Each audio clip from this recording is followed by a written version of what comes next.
attributes are what makes techniques effective, and I really focus in on 5 key attributes. Number 1 is explosive power. All right, you just saw Jacob showing very good explosive power into the techniques. You got to be able to hit explosively in seconds. Okay. The other thing is flow. You need to be able to move from one technique to another because, well, I hope I stop him with my power palm. Odds are that he got a hand in the way and maybe I didn't quite get full power on it. You know, the world's not perfect, so I have to be able to, you know, throw a follow-up shot, maybe an elbow, or if his hands are up, maybe a knee shot, and then bring, you know, a finishing shot in. So I have to be able to throw multiple techniques on the street. We call that flow, the ability to combine techniques. The other thing is timing. You got to throw a strike at the right time. And that also gets to, if the person isn't a threat to you, you shouldn't be throwing that shot.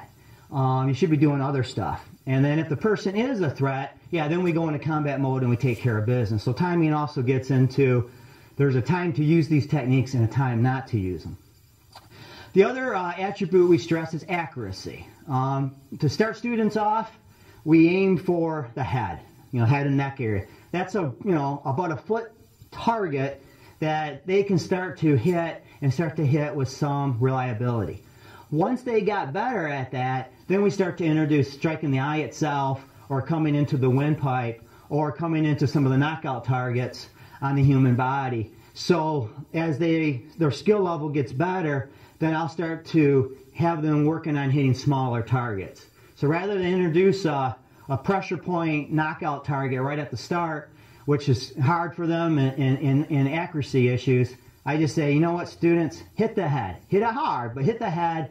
These shots, when they come in, even through the training armor that we wear, even the children, a lot of times I'll see white stars. You know, people hit very hard with this training methodology.